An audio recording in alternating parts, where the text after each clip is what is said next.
How are you, Amy? I'm well, thank you, Sid. How are you? Great, great. Yeah, let's start this exciting session today. Perfect. So, welcome everyone, and thank you for being here. Thank you for tuning in. We're really excited to be here and host this virtual event for you today. So, my name is Amy, and I'm one of the customer success managers at Web Spiders and E2M. And joining me today is Sid, who is our CEO. I'm glad to have you here today, Sid. Are you doing well? Yeah, thank you, Amy. I'm doing great. Thanks. Yes. Thanks for Good. organizing this. Yeah, absolutely. It's a really exciting topic that we're going to talk about today. So we're going to be talking about graduating from Zoom webinar to Zoom trade shows and virtual events. So what we're talking about there is the Zoom webinar, similar to what we're doing now, which is a short burst with a limited number of people being presented, being able to share your screen on a small scale, and how we can graduate from that for a short, small live event to a full-scale trade show and virtual event, similar to the in-person events that we all know and love and have attended in the past. So for those people who don't know, Web Spiders has been going now for over 21 years, and it started as a technical service-based company, and in more recent times we've become more of a boutique product-led company. We're specialist providers of virtual event management platforms, which is what we're going to be talking about today, but also enterprise mobility, web engineering, and digital consulting services. And now we have over 10 years experience working in the event world. Sid has and I have attended, spoken, exhibited at many in-person and now virtual events. So we're really excited to be able to share what we've learned, and especially you, Sid. I'm really excited to have you here today to talk about what you have learned. And really, now we can say that we have over 4,000 in-person events under our belt and over 100 virtual events which have happened just in the last year. So it's a really, really exciting time. E2M on air, which is what we're talking about, virtual event technology. It was launched back in March, right at the beginning of the pandemic, when we had a lot of our existing clients coming to us being very scared, not wanting to cancel or postpone their events. And so we thought we had to do something, of course. So we pulled together, we used our technical expertise, our resources, our experience, and developed new virtual ways of working to make these events happen. And that is E2M on Air, our virtual live event platform. This is for medium to large scale events, and really can encompass everything that you would get at an in-person event. So if I just take you to the next slide, you can see this chart here. When we're talking about a standard Zoom webinar, as I was saying before, it's really quite limited.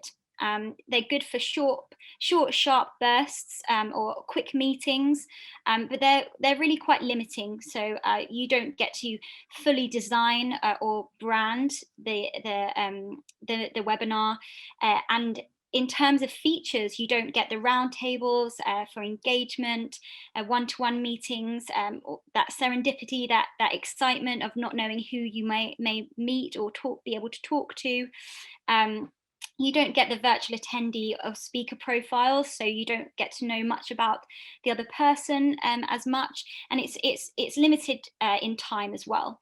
So by using a Zoom virtual event by E2M, you get all of those things, as you can see down the side here. So you have the chance to have a multi-day event. Going right back to March last year, as I said, it's been a really exciting time, and some of our first clients include BNI and Breast Cancer Research Foundation, McKinsey, and one of our most recent events was actually a 15-day retreat for the US law firm Hush Blackwell. So that was really, really exciting. Having a 15-day event is pretty much unheard of. Even the huge events that happen in Vegas and things tend to only be a maximum of 10 days at a push. So the potential for these E2M virtual events is just huge. You know, you can have thousands of people, multi-day events with lots going on. You can really jam pack it with all of the features, you know, roundtables, expo booths, and things like that you would get at an in-person event. So it's really, really exciting. So we're going to talk about 10 different points today, and we're going to start by talking about a single session versus a multi-session.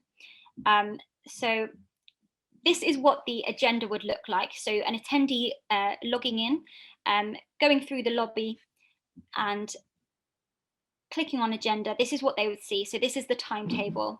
And as you can see, this is completely customizable and brandable. So it's really aesthetically pleasing. And I think a lot of event organizers out there would appreciate this. Would you not say so? Oh Too, yeah, Sid? yeah, absolutely. I mean, this looks. I've always said event is about experience and about branding as much as Yes. about learning and networking. And as you can see, this looks beautiful. You don't get to experience this in just a standalone Zoom session. And at the same time, not only can you brand this at the banner or the background level, but even the names. Like for example, the word conference there can be easily changed to word agenda or anything else, based on which country it is. That it's multilingual as well. So Mm. it's really amazing, and it gives the whole perspective of multi-day, multi-session in one window, in one hub. So absolutely, yeah. Sure. And down here, you can see you can have tracks running at the same time, which is, you know, for a really busy event, you've got the dates listed up the top here. You can have the timings down here, and it's very clear. It's very user friendly. And it's possible to have a personal agenda as well. So if event organizers want to enable this, an attendee can easily click on one of the sessions and add it to their personal agenda. And also event organizers can assign specific attendees to specific sessions. So that's another really key feature.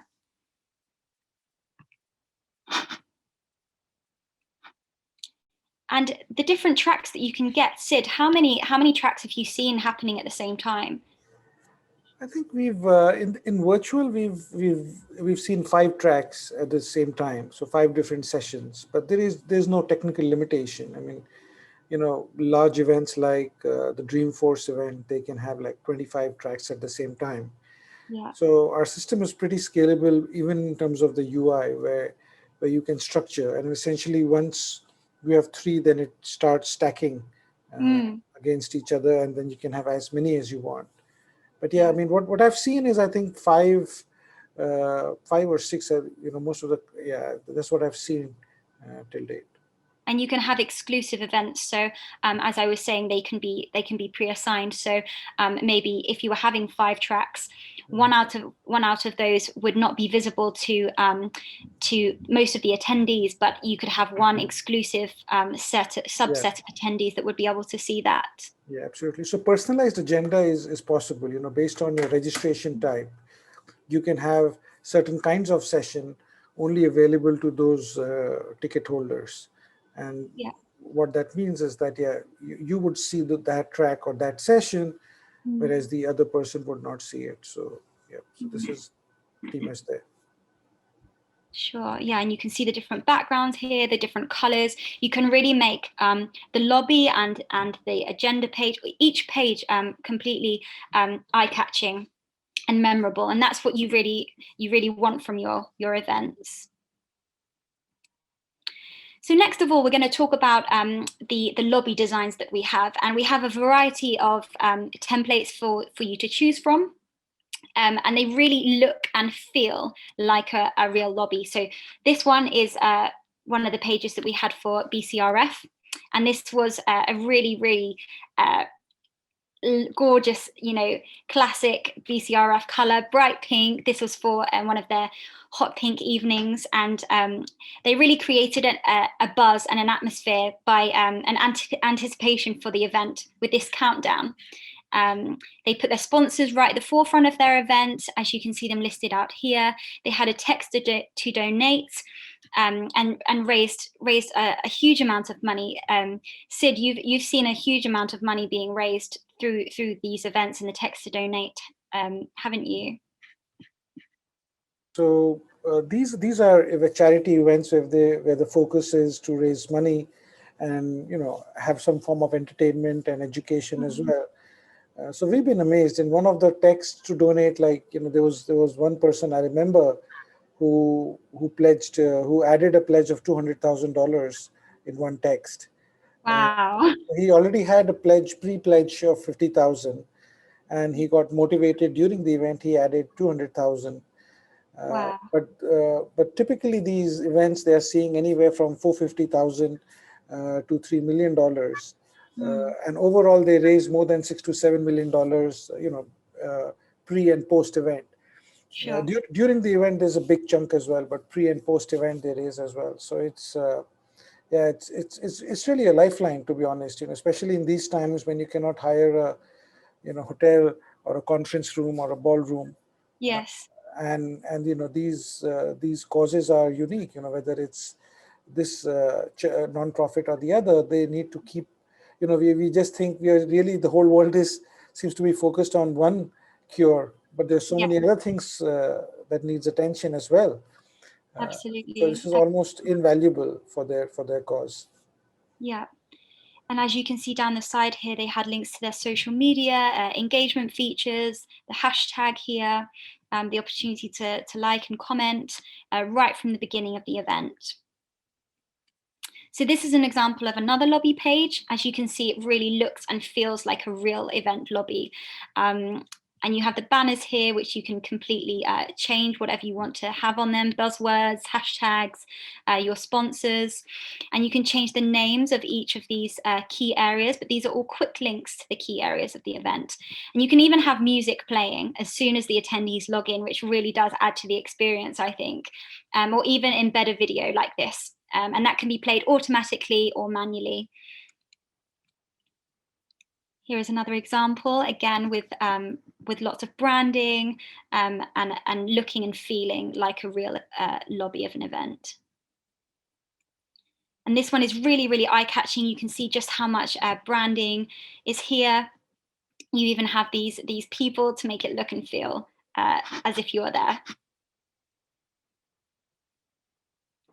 So next we're going to move on to mixing advanced, so web and Zoom app options. So as you can see by looking here, it's a very standard sort of setup with lots of, the tile faces of everybody involved. This is a standard setup that we all know and have seen many, many times. And then this is what it would look like when it's embedded. So just explain to us, Sid, if you would, exactly how this works and how the main difference is here, because obviously you can have a lot more people when you are working with Zoom. Yeah, yeah. So there are multiple ways of using Zoom in an event, right? So one is, of course, the standard way of using the default app, which is what we are doing right now, Yeah. which works fine. But you could embed Zoom within the browser as well, and Mm, within the confines of your event. So it can be a web-based interface. So that is one option. The other option could be having it within your desktop app as well. So if you have, let's say, a desktop app or a mobile app, Zoom could play within that confines. Because we're an ISV, we have the ability we get access to the SDK and the APIs. mhm. So it essentially gives you different streaming options from Right. app to web. Now, of course, the option is, why would you need different options? Mm, So there are multiple reasons. One reason could be firewall. So some organizations may not allow, say, an app to be downloaded. As much as Zoom is popular, it's still not 100% everywhere in the world, and yeah. in some places you're not allowed. So that's one reason. But the more popular reason is branding. Mm, So if you move forward, I'll show you. Yeah, so if you see this screen, I mean, you're probably familiar with the gentleman on the right here, yeah. Tony Fauci. He's pretty popular here in the US. Um, uh, you can have that branding, which for a commercial or a semi-commercial event, or even for a private event, you may need branding space. So let's say you have a 2 hour, 3 hour marathon session going on. You don't need a black screen with tile window constantly. You need branding, you need widgets, etc.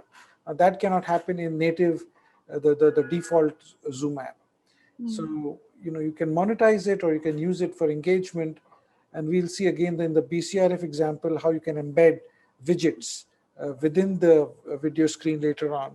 And that, so essentially, if you want to add additional interactivity or branding, then you might want to embed Zoom within a browser or within a desktop, a separate desktop or a mobile app, to get that engagement. But Sure, yeah, and you can yeah, still have the Q&A like you would at an in-person event, as you can see down here. yeah, yeah, absolutely. And you can see a list of the other attendees that are also there. There's a chat feature, so there's a lot more going on. Yeah, yeah, absolutely. So number 4 is the use of virtual roundtables, and this is super popular. This is one of my favorite features, and like I say, one of the most popular features that our platform has really. So we all know and love roundtables from in-person events, how they, that serendipity, that the chance that you may have to meet somebody completely new, the conversations that may spark. You have the opportunity to then go on and book a one-to-one meeting from these roundtables, and that buzz and that excitement that you get from in-person events, we wanted to make sure that you could have that virtually as well. And we really have achieved that through feedback from many of our clients. Like I say, it's become one of our most favorite and loved features, to be able to virtually enter a roundtable and be a guest there and chat to people has been so popular. Would you say so, Sid? I would say Yeah, it's one of our most absolutely. popular Yeah, features. this really adds, because not only it gives voice to every attendee, there are so many unique use cases. Like one is like have a lunch with Warren Buffett kind of a use case.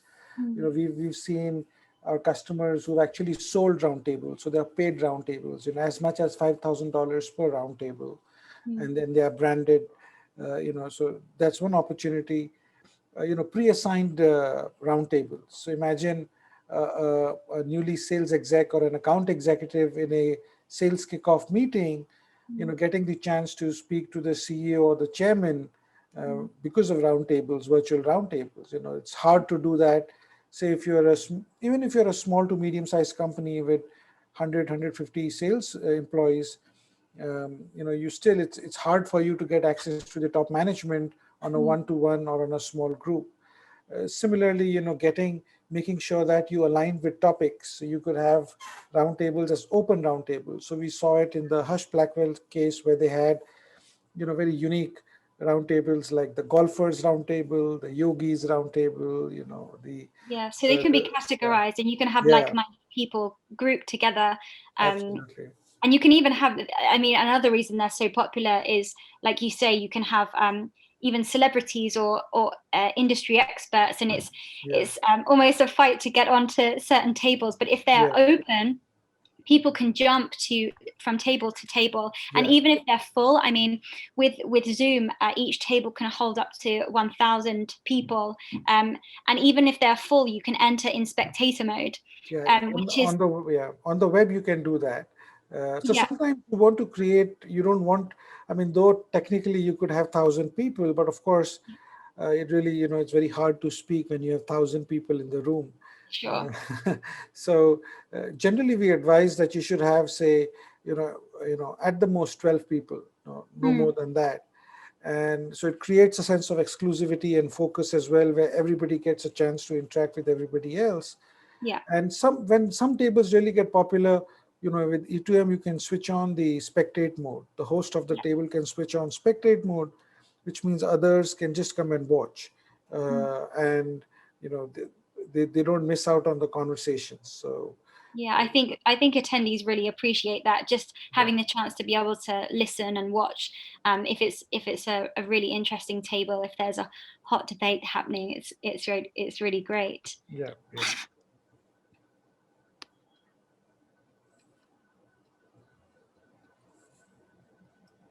So this is what the roundtables look like, and there's no limit on the amount of roundtables that you can have. And obviously these names can all be changed, and you can group people how you like, whether it's through the department, or if you want to group people with similar interests. A lot of people like to do that as sort of an icebreaker. And these roundtables are so popular that people, one of the hardest things that we have found is that you can't get people to end their conversations. So is there a time, Sid, that you have found a good time to schedule roundtable sessions in to avoid any overlaps with the timings?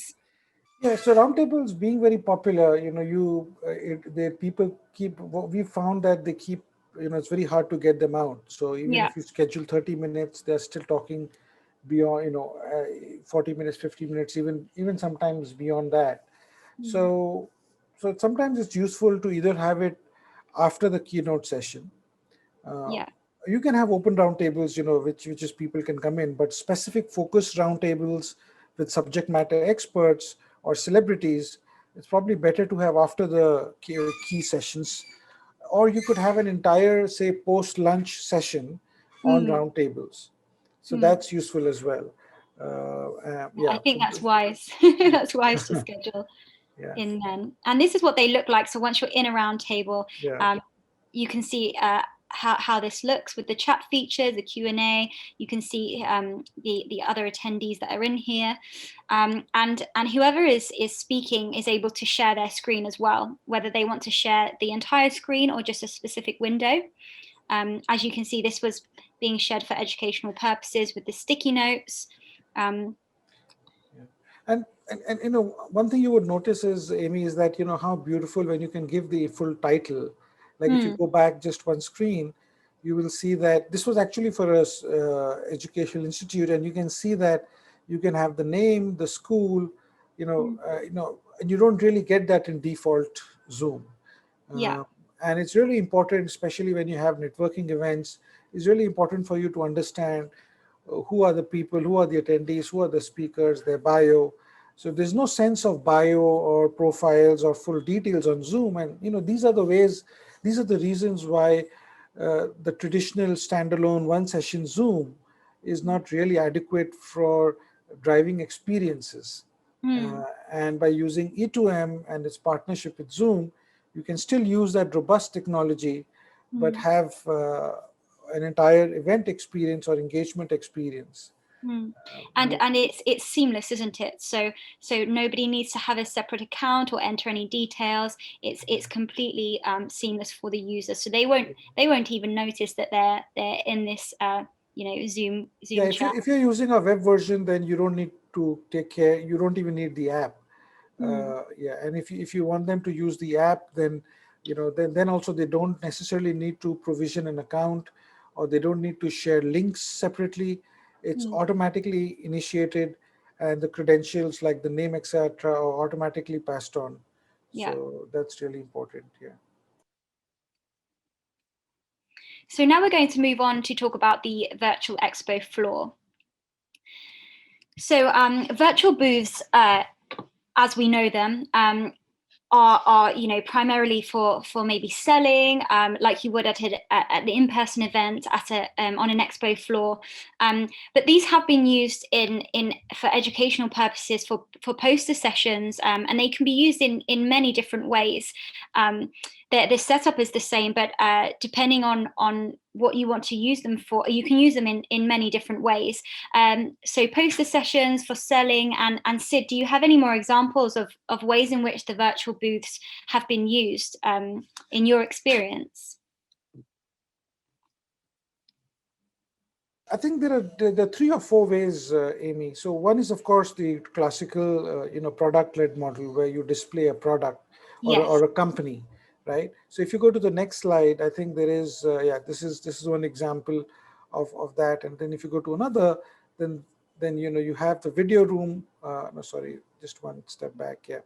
And then you have the collaterals to download. You can chat with the booth staff. You can have a video conversation, and Mm, they're really popular. You can even have exchange business card as well. mm, Then we've had educational institutes or universities where they've used it like a poster session. So they call it poster sessions, and they have all these sort of thought leadership. So each key message or each key discussion, say solar energy or green, or those kind of things, they would have one sort of booth, so to speak. Hmm. And then, of course, you can have, let's say, in case of law firms, it could be sector based. So you could have financials and capital markets. You could have manufacturing. You could have others. Hmm. But really, it's a way to give presence to a thought or topic or a product or a company, and Hmm. then let people engage around that. Uh, Yeah. of late, we've also had people who've been using it for their sales meetings. So right now, all the sales meetings happen in Zoom kind of environments. But the problem is when you're doing a sales meeting, it's almost like a micro event. You Yes. you are trying to convince a prospect to buy your product or your service. Hmm. Now, generally, when they come to your office in the real life office, you know, you have a nice reception, you have a lounge, you have a conference room, you serve them tea, coffee. Depending on which country you are, you might get bagels or you might get Yeah. pastries. I once went to a meeting where there was a whole meal, and I was Yeah. just on my first sales call, and really there was like cheese and everything, and Wow. yeah, it was pretty taken up by surprise. So essentially, you do all of that, but now since most of the sales meetings happen online, Hmm. what they've been doing is they've been using this booth experience to drive in their leads, Hmm. let them download things, let them get familiar, let them watch an intro video, and then gracefully lead them automatically to a meeting room, and Hmm. still have that open so that they can come back and still download things. And Hmm. usually, any sales meetings, before you close a deal, you have at a minimum, say, two or three meetings, right? Sometimes maybe more than that. So every time you come in, you get this, you get into an experience, right? Yeah. The booths can change, the colors can change, and you Hmm. feel that there is an experience around it, and it sort of Sure. gives you a slight edge versus your competitors. So we've Hmm. been seeing that micro event use case as well with Yeah. the expo. That's really, really interesting. And as you can see, this is an example of an expo booth, but we have many different templates, which I can show you more in just a second. Um, I just want to show you that these are different tabs. So when you click on the company profile, you can have a full description, a link to their social media, the website. The collateral section is resources that can be downloaded or viewed by the attendee. You can have, again, a video that captures the attention of the attendee, draws them in, can be played automatically or manually. And this join video room, I think, is a fantastic feature, because by clicking on grab a seat, it is like you are walking into an expo booth, an exhibition stand that we've been to in person. It's like stepping into this virtual booth, and you're having that one-to-one video chat, live chat with one of the booth staff. And if they are busy or if they're talking to somebody else, just as you would at an in-person event, you can exchange your business card and leave a message, and then you can reconnect later.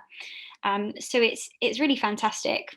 And this is another example of kind of a booth setup. Again, really eye-catching, a little bit different, and it's quite fun. It draws you in. So next of all, we're going to talk about one-to-one meetings. So whether that's pre-booked or serendipity. So basically, through our platform, you can book meetings, or you can spontaneously message someone and set up a meeting straight away. So you can have one-to-one or group meetings, and they can be instant or scheduled, and you can easily find somebody you want to set up a meeting with. You can search for them through the attendee list, the speaker list, or the sponsors list. You can read their bios, you can find out the sessions that they're at, and you can meet up with them that way. You can simply book a meeting by clicking on book a meeting, which I will show you in a moment. Also, one-to-one meetings can be set up. They can be an add-on or a natural progression from the roundtables. but basically our platform and the way that these virtual events can run mean that there are so many opportunities to meet people and to schedule, future meetings, to instantly connect with somebody. And these can be video meetings or text meetings. I'll just show you the next slide. So this page is your one-to-one meeting tab. And this is, as an attendee, where you would see all of your confirmed and scheduled meetings with the dates and the times, who the person is you're meeting, whether which company they're from, their position, and a profile picture. So it's really, really easy to see. So you can organize yourself, and then requests sent is simply where you would see all the requests you have sent. And then once they have been accepted, they would automatically move into confirmed section, or there is a chance that the person you're trying to set up a meeting with would reject the time and date that you have requested, and so you would need to set up another meeting. And then finally, requests received. You can see there's 5 notifications here. If I was to click on that, you can simply accept or decline them from there. And if you wanted to set up a new meeting, you would simply click on Book Meeting Now, which would pop up with a calendar where you would select a date and a specific time. And these meetings can be 15 minutes long, 30 minutes long.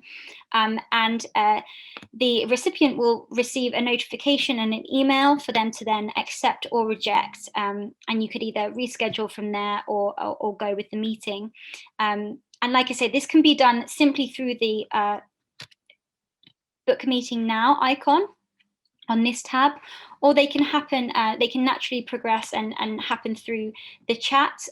We have a chat feature, live chat, or the roundtables, or from the networking lounges. There's many different engagement features that welcome one-to-one meetings, or like I said with the expo booth, there's so many opportunities. And then moving on to number 7, which is adding pre-recorded to the mix. And Sid, what do we mean by this? What do you mean by pre-recorded? So is it live? Is it pre-recorded? Is it a mixture of both? If you would like to tell us what this is about. Yeah, this is really something really important in your toolkit. As a B2B marketer, as a B2C marketer, as an event manager, as simply a person who's trying to engage with their customers, you need having sessions pre-recorded and edited is very useful in making sure that things happen the way you want. If you see many of the Apple events that are happening in the last year, whether it's an iPhone 12 launch or any of the subsequent events, while they are live, but they were pre-recorded. So as a mix, it's a very important media type. And what you can do is you can have these pre-recorded and edited, and then streamed live in sync. So it's simulated live. Right. So everybody sees same time. It's not like YouTube where you can go back and forth at your will. You can't pause or fast forward or rewind. Yeah. So it's really like watching a show on the television, a broadcast. Yeah. And so it feels like live for people. But what you can do here is that it's not only that, of course, you can restream it to social channels like Facebook and YouTube if you want. But what you can do on E2M is you have a widget space where you can have things like messages, photo wall, or literally anything that you want to insert to sync with that. So something like that. Yeah. So this was with BCRF where they were using it like a photo wall, and they had selfies. So the attendees were sending in selfies, and they were being synced. And if you go to the next one, this is where the donations were displayed on a loop. So people could donate with a text message, a pledge essentially, and then they used to get a link where they can complete their donation. So all these messages went to the event planner, and they essentially approved it, and then it was streaming live, and they were syncing it with what was being said on the simulated live. So as for example, in this case, as Carly would say that we really encourage you to say donate, at that time they would switch from the selfie wall to the donation wall. I But see. then this is a widget which supports JavaScript. So essentially, let's say if it was a fintech event, you could stream in stock prices, you could Yeah, stream in anything. So it's a, technically speaking, it's a stream widget yeah, where you can stream data, images from any source, yeah, and that's what it does, and really adds more color to the live stream. But I think in any form of an event or a micro event, you really need, this is a great tool to have, also to cover different time zones. If you're in yeah. the US and you want to cover, say, Japan, or you want to cover Asia, or vice versa, then Mm. it's really helpful. Yeah, and I think, if it's pre-recorded, there's benefits with both sides. If you're the person who's presenting or talking, then it's easier, to know exactly what you're saying, to stick to timings, and then if you're on the receiving end, if you're not wanting to miss a particular slot or a particular time, it adds to that excitement and that anticipation, and people not wanting to miss out, so they have to catch it at the right time. I think that's great, and adds to the live experience. So now we're going to be talking about moving into hybrid events, and I really, really think that this is going to be so exciting, because as we, transition out of the pandemic, in-person events are likely to come back. There's benefits to both virtual events and in-person events.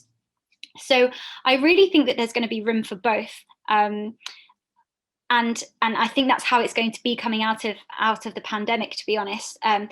Sid, would you like to just explain to us about how hybrid events could work, and how the future of virtual events, and what this table exactly means in front of us, for those who aren't so technical? Yeah, no problem. So let Thanks. me first define hybrid, right? So hybrid can mean one of two things. One is it's either or. So it's like you watch Netflix as well as you go to the theaters or go to the movie theaters. So Yeah. you do both, Yeah. and uh, that's actually going to be the first normal, where in your budget, in your agenda, you're not going to have every event in person, or you're not going to have every event virtual.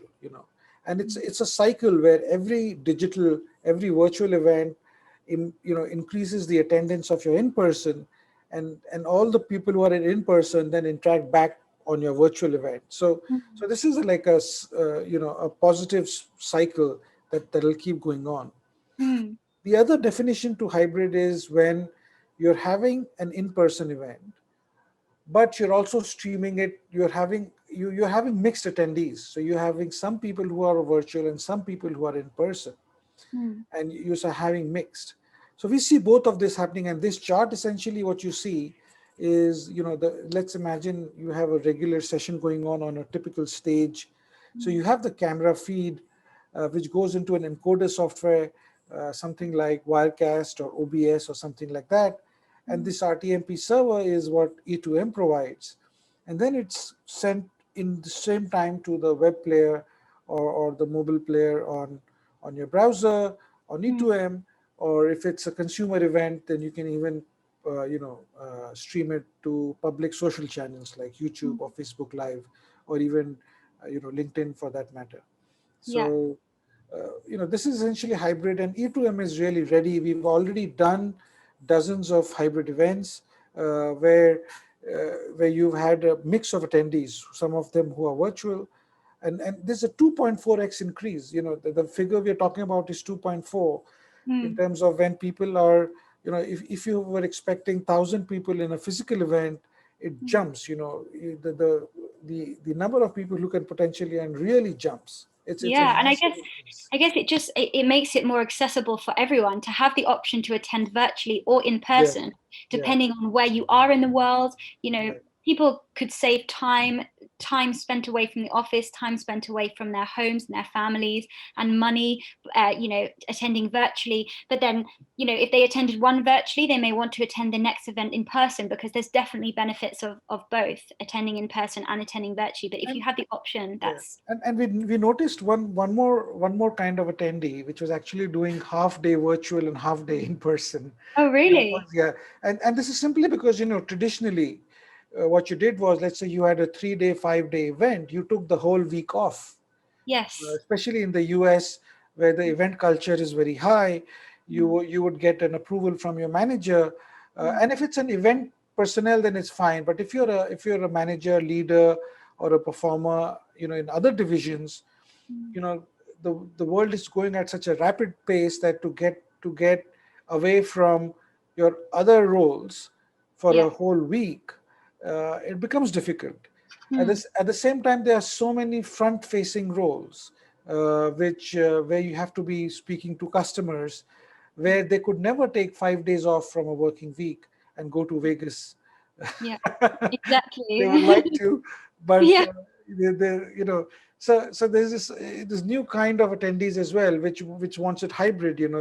They let's say they came to the event in the morning, and Mm, then in the afternoon they have to go back to their desk, or they go back to their hotel and get some work done there.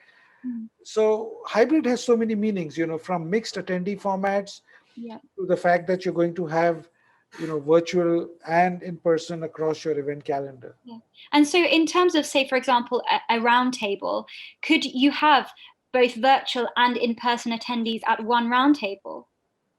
Yeah, I mean, of course, it would be slightly awkward for the in person to have a camera, but yeah, I mean, it doesn't. The option is there, though. The option is there. Yeah, Yeah, option that's is there. great. Yeah, yeah. Yeah. So this is what explain to us what this is. Sorry. So this is an example where you could stream in a Zoom session into a web, right? Yeah. So a Zoom session is happening, and you are streaming that into a web browser. This is Yeah. what it's showing, essentially using the RTMP feed. Great. Thank you. And so we're nearly there. I'm just aware of the time. We're on point number 9 now. So that's the virtual attendee and speaker profile. So um, with each of the events that happen, you can have the full list of speakers, attendees, and sponsors, which are visible to all. Each user will have their profile, so they can choose to upload a photograph, obviously their name, their company, and their position, and they can upload a full biography, so you really get a good understanding of the person.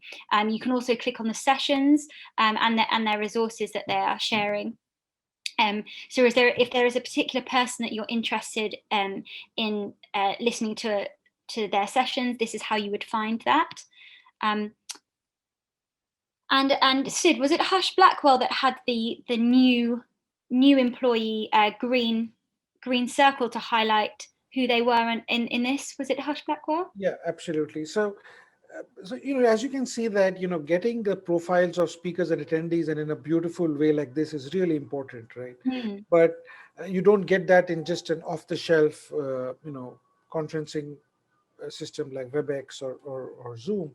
But Hmm. what you can do here is that, of course, you can have these speakers and attendees marked based on their registration type. So in one case, our client used it to indicate newer employees. So people who Yeah. had joined within the last 30 days, it said new in the team, Yes. like a green dot.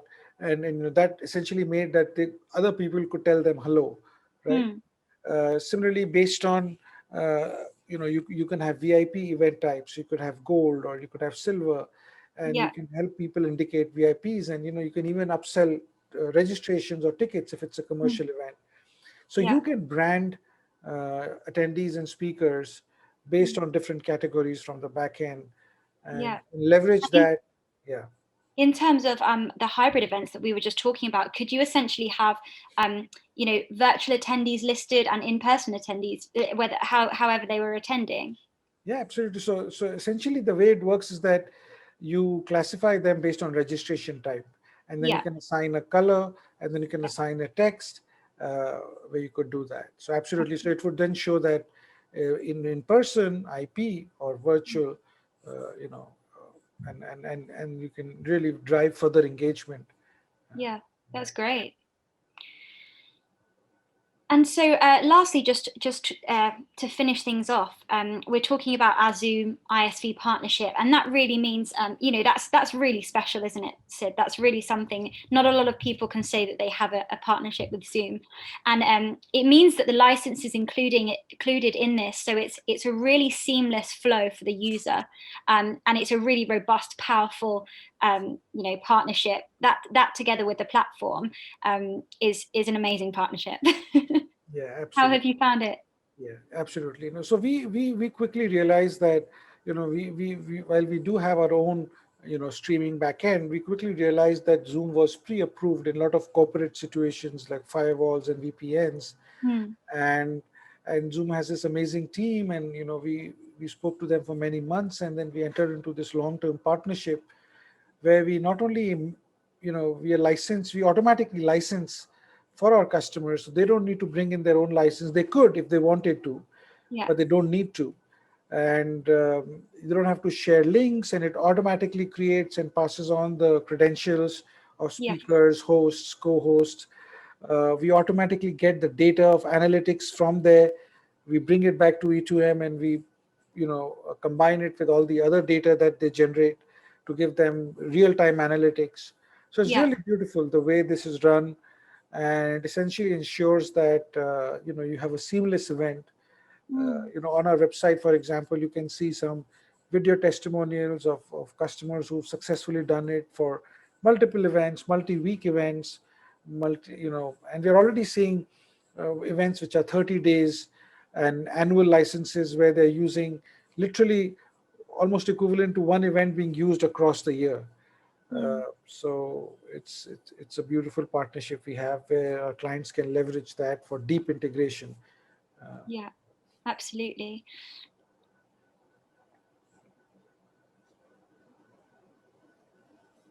And this is what I was saying, Amy, that you know the Zoom app is just one uh, way to integrate. We have the ability, uh, when we do so as a company E2M, what we do is for some of our large clients, whether it's banks or some of the largest consulting companies or some of the largest trading companies, be in the financial services space and others, we actually give them their own branded apps as well. Mm. So because they're using these events year long with gamification, where points are there. So what they want is with their own company name, they have the apps live on the app store. So then Zoom gets embedded within that. They don't need to invoke a separate Zoom app. That's what it Right. is saying. And that could be on the desktop, that could be on the web, or that could be on the mobile app Yeah. as well. So even on the mobile, you don't need to have a separate Zoom Yeah. Yeah. account or app. Yeah. That's great.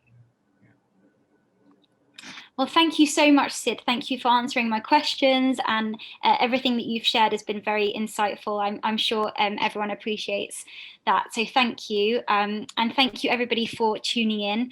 We hope that you've enjoyed it and learned a lot, but there is always much more to learn, and we'd love to hear from you and chat to you. So you can visit us at e2m.live, or contact us at contact@e2m.live. And we would love to answer any more of your questions, and we'd love to set up a one-on-one consultation from there, a demo, so that we can show you around the platform a little bit more, and talk about your specific needs. That we really look forward to doing that. So thank you so much. Yeah, and just to add, Amy, we would be on the round table. So if you click there, and we would be on the round table hanging out, and if you feel like having a word, please do join us, and you can see it in the agenda. As you close your Zoom app, you will see on the web browser. So please do join us there. We'd love to chat with anything that's on your mind. Absolutely. So we'll see you there in the next few minutes. Thank you. Thank Thanks. you. Bye Thanks, bye. Corbin, for your message. Thank Appreciate you. that.